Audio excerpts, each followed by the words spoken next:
दोस्तों नमस्कार। मैं आपका दोस्त पंडित भारत भूषण टॉक विद भारत भूषण में आपका स्वागत करता हूं। जैसा कि हमने बोला था कि डायरेक्ट सेलिंग इंडस्ट्री की इस प्लेटफॉर्म के ऊपर हम आपको हर वीक एक नए मेहमान से मुलाकात कराने का काम करेंगे और मैं उनका जोरदार स्वागत करता हूं। देवप्रकाश जी नमस्कार। नमस्कार सर। नमस्कार। कैसे हैं आप? बहुत बढ़िया सर, बहुत बढ़िया। देवप्रकाश जी, डायरेक्ट सेलिंग इंडस्ट्री का जो आपका सफर रहा और उससे पहले की जो जर्नी आपकी रही जी सर। तो मैं चाहूंगा हमारे जो व्यूवर हैं वो उसके बारे में जाने, क्योंकि आप एक प्रेरणा स्रोत बन सकते हैं हमारे युवाओं के लिए। जी तो मैं उस जर्नी के बारे में आपसे जानना चाहता हूं, क्या वो जर्नी आपकी रही, डायरेक्ट सेलिंग में आने का मौका कैसे मिला? सर 98 की बात है जब मुझे पहली बार किसी मीटिंग में जाने का मौका मिला। वहां पे किसी ने मेरे दिमाग में पहली बार डाला कि डायरेक्ट सेलिंग में आने वाले टाइम में बहुत बड़ा फ्यूचर है, मगर हम उस चीज़ से अनभिज्ञ थे, हमें कुछ पता नहीं था उस टाइम। लेकिन वहाँ मीटिंग में जाने के बाद लगा कि हाँ यहाँ पे जो है इतनी सारी भीड़ है, लेकिन यकीन नहीं आता था कि इसमें इतना ज़्यादा पैसा आता होगा, क्योंकि हम ट्रेडिशनल व्यापार करते थे, साथ में इंश्योरेंस सेक्टर में था, LIC में मैं काम करता था उस टाइम। लेकिन जब मैं एक बार अपनी शॉप पे बैठा हुआ था और मैंने 10-15 जो मेरे शॉपकीपर लेफ्ट में और 10-15 जो राइट में हैं, उनसे जब मैंने पूछा कि आप कितने कितने सालों से ये काम कर रहे हो, तो कोई 15 साल से था, कोई 20 साल से था, कोई 30 साल से था, पुराने बैठे हुए थे, मगर कोई बदलाव नहीं था, उनकी जिंदगी में कोई बदलाव था ही नहीं।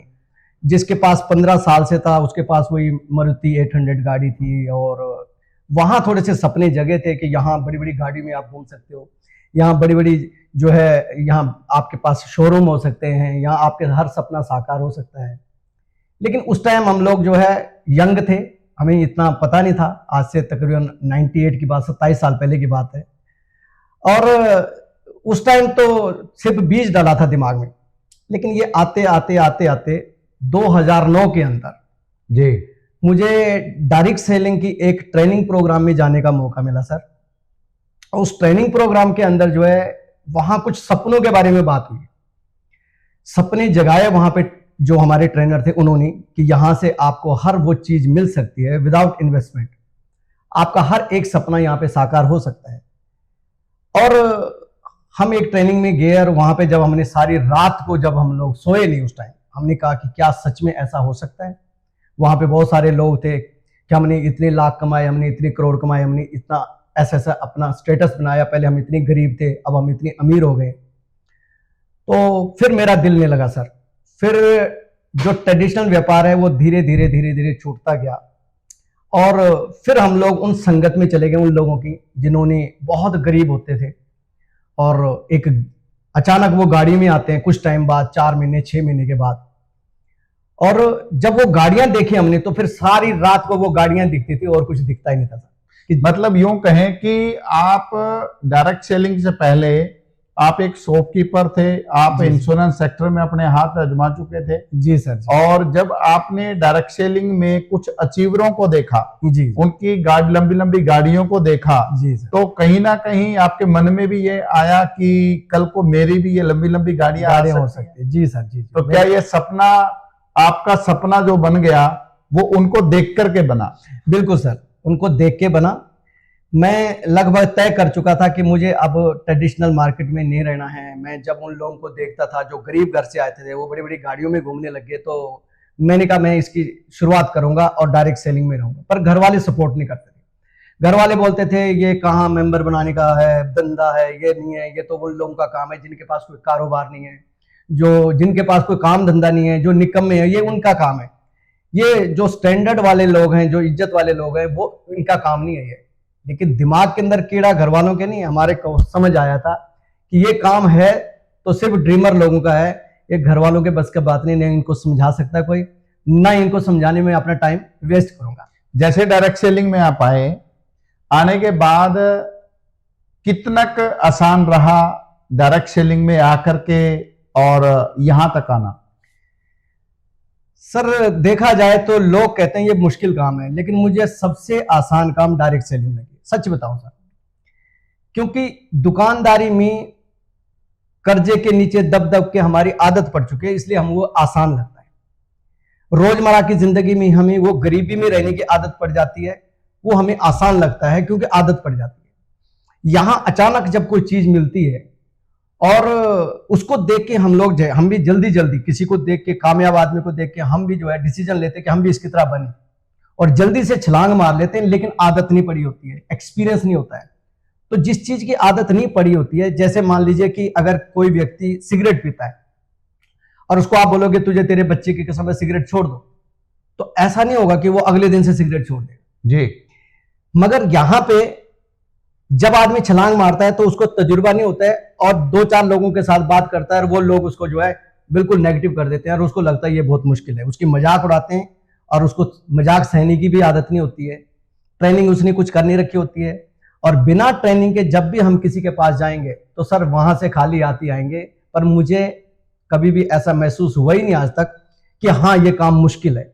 मुझे अगर अब तक का सबसे अच्छा काम लगा तो वो लगा सर सिर्फ और सिर्फ डायरेक्ट सेलिंग। डायरेक्ट सेलिंग में आपका कहने का मतलब ये हुआ कि डायरेक्ट सेलिंग में जब हम आते हैं जी सर। तो आने के बाद सबसे पहले जो स्टेप होना चाहिए डायरेक्ट सेलिंग में वो क्या होना चाहिए कि जिससे कि हमारे जो नौजवान बच्चे हैं उनको भी उसका बेनिफिट मिल पाए? सर ऐसा है कि इसके तो पहला स्टेप है कि आज मैं डायरेक्ट सेलिंग में आया हूं, मुझे पहले स्टेप में क्या करना है। जैसे कि पहली क्लास में बच्चा गया, पहली क्लास में जाने के बाद बच्चे का पहला स्टेप होता है कि उसको एक कायदा लेके आना है, एक छोटा सा बैग लेके आना है, फिर उसको तैयार करके उसको स्कूल भेज के छोड़ के आना है, क्योंकि वो जाता नहीं है, वापिस आ जाता है। तो ऐसा ही डायरेक्ट सेलिंग में जब शुरुआत हुई तो सबसे पहला स्टेप क्या रहेगा कि जिससे कि हमारे व्यूवर्स को पता चले कि कहीं वो गलती तो नहीं कर रहे हैं, तो वो मैं आपसे जानना चाहता हूं। सबसे पहले तो सर जुड़ने से पहले ही लोग समझाने लग जाते हैं। इस का जो मैं आपको बताऊं जो मेरा एक्सपीरियंस रहा है, जैसे एक गाड़ी के 5 गियर होते हैं। पहला गियर होता है जुड़ने का, पहले जुड़ना होता है। लेकिन जुड़ने से पहले आदमी सोचता है कि पहले मैं अपनी 2 बना लूं, पहले मैं दूसरों को समझा दूं, अगर मेरे साथ कल के दिन कोई जुड़े ना, तो अगर नहीं जुड़ेगा तो मैं कैसे काम करूं। इसलिए पहला स्टेप होता है जुड़ना। दूसरा जुटना, जिस काम को हमने चूज कर लिया अगर उसके ऊपर अगर हम फोकस नहीं करेंगे, जुटेंगे नहीं, तो फिर हम लोग सिर्फ जुड़ने से पैसा नहीं कमा सकते। जुड़ने से पैसा नहीं आ सकता, जुटने से भी पैसा नहीं आ सकता है। जुटने के बाद उसको सीखना पड़ेगा, तीसरा स्टेप सीखने का होता है। सीखने से भी पैसा नहीं आएगा। उसके बाद होता है सिखाना, सिखाने से भी पैसा नहीं आएगा, पैसा आएगा कमाने से। तो पहले जुड़ना, फिर जुटना, फिर सीखना, फिर सिखाना और लास्ट में है कमाना। अब किसी भी गाड़ी का 5वां गियर एकदम आप डाल दोगे तो फिर वो जितना मर्जी एक्सपर्ट ड्राइवर हो वो गाड़ी बंद हो जाएगी। तो इसलिए जब हम 5वां गियर सीधे कमाई कमाई की सोचते हैं कि मेरे को पैसा आना चाहिए, मेरे को पैसा आना चाहिए, मतलब यूं कहें कि हमें कमाई से पहले लर्निंग एटीट्यूड रखना होगा। जी जी, जब तक सीखने का मन नहीं होगा तब तक हम इस इंडस्ट्री में भी कामयाब नहीं हो। जी सर, बिल्कुल। Very good sir. दूसरा मेरा ये क्वेश्चन है कि डायरेक्ट सेलिंग एक शब्द आया कि डायरेक्ट सेलिंग में ऐसे कौन सा काम करें, क्योंकि डायरेक्ट सेलिंग के नाम पे बहुत सारी कंपनीज मार्केट में हैं, फ्रॉड हो रहे हैं जी, और जो कि लोगों के मन में एक डाउट लेके आ रहे हैं कि मुझे कौन सी डायरेक्ट सेलिंग करनी है। तो मैं आपसे जानना चाहता हूं, क्योंकि आपका 27 साल का तजुर्बा है जी सर, कि वो रियल डायरेक्ट सेलिंग मैं किसको कह सकता हूं, वो मेरे एक व्यूवर को आप जरूर बताएं। सबसे पहले सर जो प्रोडक्ट होता है वो ऑथेंटिक होना चाहिए। अगर प्रोडक्ट में कोई कमी रही तो प्रोडक्ट एंड यूजर को खाना होता है। किसी भी कंपनी का सबसे पहले प्रोडक्ट बिल्कुल सही होना चाहिए, ढंग का होना चाहिए। फिर उसके बाद कंपनी का बैकअप। अगर कंपनी के पास पैसा ही नहीं होगा, बैकअप नहीं होगा, प्रोडक्ट टाइम पे पब्लिक तक नहीं पहुंचा पाएंगे, उधर से ऑर्डर है और उधर से हमारे पास पैसा नहीं है, तो कंपनी का बैकअप, प्रोडक्ट की क्वालिटी। उसके बाद एजुकेशन सिस्टम। प्रोडक्ट बहुत अच्छा है, क्वालिटी बहुत बढ़िया है, लेकिन पब्लिक के दिमाग तक उसकी असली क्वालिटी दिमाग तक नहीं पहुंच पा रही है, तो उसके लिए एजुकेशन के बगैर तो ऐसा हो ही नहीं सकता। चाहे वो प्रोडक्ट की क्वालिटी के बारे में, चाहे अपने लीडर्स के दिमाग में काम करने के बारे में, जब तक अच्छे विचार उनके दिमाग में नहीं जाते हैं और अच्छी क्वालिटी का उसके दिमाग के अंदर उसकी वैल्यू नहीं जाती है, तब तक कोई खरीदने के लिए भी तैयार नहीं होगा। तो इसलिए जो है कंपनी प्लस प्रोडक्ट बहुत शानदार होना चाहिए, गवर्नमेंट की गाइडलाइन के हिसाब से काम होना चाहिए और पे आउट लोगों का सही टाइम पे जाए।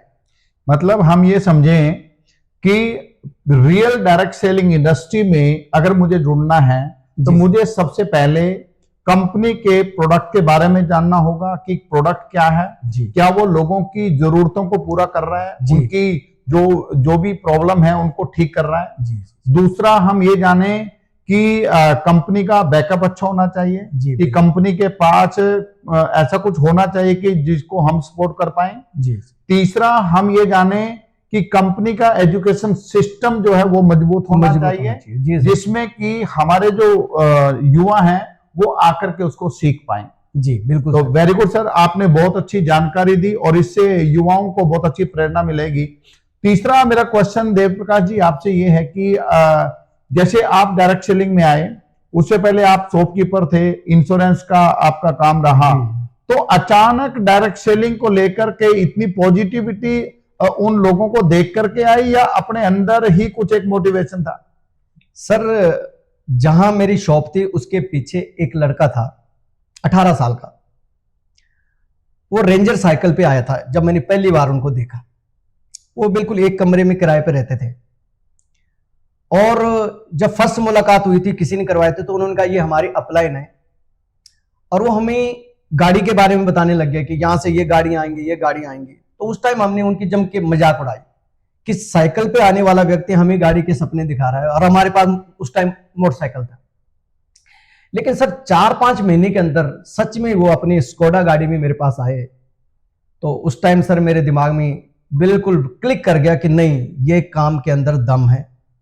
जब एक 18 साल का बच्चा एकदम 4-5 महीने के अंदर अपनी स्कोडा गाड़ी में मेरे पास आ रहा है, तो इसका मतलब काम के अंदर दम है। और फिर मेरा दिल नहीं लगा सर, ट्रेडिशनल मार्केट में मेरा दिल नहीं लगा, इंश्योरेंस सेक्टर में मेरा दिल नहीं लगा। फिर मैंने कहा कि मैं डायरेक्ट सेलिंग ही करूंगा और इसमें नाम कमाऊंगा। हर हालत में इसको गहराई तक जानने की कोशिश करूंगा कि कैसे कैसे यहां से कामयाबी मिल सकती है। और मुझे लगता है जो युवा हैं हमारे, उन तक ये बात पहुंचनी चाहिए। एक 60 साल का व्यक्ति अगर डायरेक्ट सेलिंग में काम करेगा, तब तक तो उसके सपने सब कुछ मर चुके होते हैं, तब तो उसके ऊपर जिम्मेदारी का इतना ज्यादा बोझ होता है। छोटे छोटे बच्चे 18 साल से 25 साल के बीच में जो लोग हैं, उनके ड्रीम्स होते हैं सर। उन ड्रीम्स को जगाने के लिए अगर एजुकेशन हो तो वो लोग काम भी करेंगे, उनको रोजगार भी मिलेगा और जब अपने घर की बेरोजगारी खत्म होगी तो देश का नाम अपने आप ही रोशन हो गया, देश से अपने आप ही बेरोजगारी दूर होगी सर। वेरी गुड सर, बहुत अच्छा ये टॉपिक आपने मुझे बताया कि किस तरीके से लोगों को समझ में आ जाएगा कि किस तरीके से डायरेक्ट सेलिंग वो कर सकते हैं और उसको क्या अचीवमेंट मिल सकती है।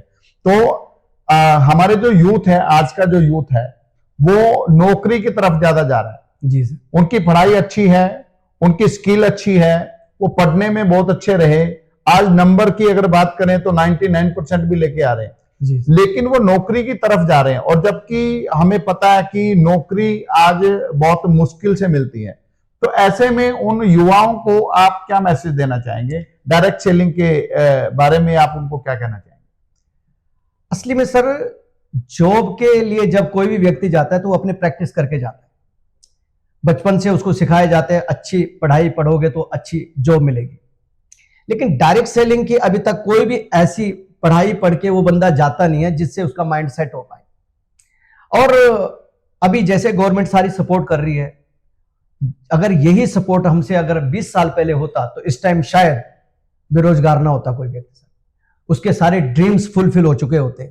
यहां पे जब भी कोई व्यक्ति जाए, काम शुरू करने से पहले सबसे पहले उसका माइंड सेट होना जरूरी है कि मैं जॉब क्यों करूं, अपना बिजनेस क्यों करूं और डायरेक्ट सेलिंग क्यों करूं।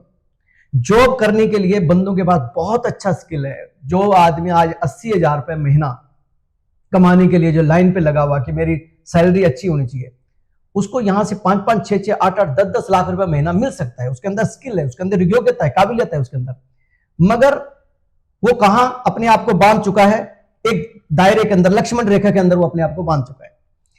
लेकिन सर, अपना बिजनेस करने के लिए पैसा चाहिए, उसका माइंड अच्छा है, बहुत अच्छा दिमाग है उसके पास, लेकिन वो रिस्क लेना नहीं चाहता। अगर रिस्क ले लिया तो उससे अगर ना वो कामयाब हुआ तो वो और ज्यादा कर्जे के नीचे दब जाएगा और एक गरीब आदमी के लिए ये बहुत ज्यादा मुश्किल हो जाएगा। और डायरेक्ट सेलिंग में लगता कुछ नहीं है सर। डायरेक्ट सेलिंग में सिर्फ पहले माइंड सेट हो जाए, फिर उसको अच्छी एजुकेशन और अच्छा सीनियर, अच्छी गाइडलाइन और अच्छी कंपनी मिल जाए तो सर वो 50-60 साल का जो कामयाबी है वो मुश्किल से 5 साल में हासिल कर सकता है। ये मैंने अपनी आंखों से देखा, पूरा महसूस करके देखा और हमने खुद प्रैक्टिकल करके देखा। जो हम पिछले 25 साल 30 साल में नहीं कर पाए वो हमने 3 साल में यहां से इस इंडस्ट्री से कमाया सर। देव प्रकाश एक शॉपकीपर था, इंश्योरेंस का एक एजेंट था जी सर। आज डायरेक्ट सेलिंग में कुछ ही समय से आए और कुछ ही समय के अंदर आज देव प्रकाश कहाँ है सर? आज मेरे घर में जिस सपने को देख करके आप आए थे, लोगों की लग्जरी गाड़ीज को देख के आए थे, आज देव प्रकाश कहाँ है?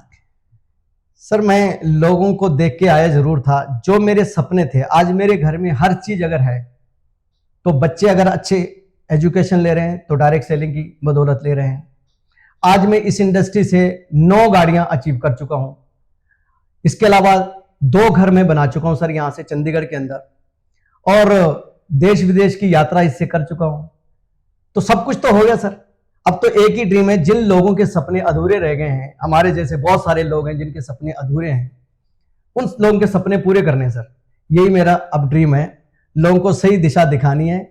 बस इसके अलावा अपने को जो चीज लेके आया था, मैं अपना सपना लेके आया था, वो सब कुछ सर डायरेक्ट सेलिंग के माध्यम से पूरा हो गया। मतलब आज ये स्माइल जो है वो डायरेक्ट सेलिंग की वजह से मैं कह सकता हूँ। जी सर, जी बिल्कुल बिल्कुल 100%। तो बहुत बहुत धन्यवाद जय प्रकाश जी, आज हमारे इस शो पे आए और इसी प्रकार आप अपना आशीर्वाद, अपना प्यार बनाए रखना। हम फिर अगली मुलाकात फिर करेंगे और आपका 27 साल का तजुर्बा फिर आपसे जो है ना लेने का प्रयास करेंगे। ये थे हमारे आज के मेहमान मिस्टर देव प्रकाश जी। इसी प्रकार हर वीक हम एक नए मेहमान के साथ आपसे मुलाकात करेंगे टॉक विद भारत भूषण में। आप अपना प्यार बनाए रखना, आशीर्वाद बनाए रखना और चैनल को सब्सक्राइब करना, लाइक करना और शेयर करना। जय हिंद, जय भारत।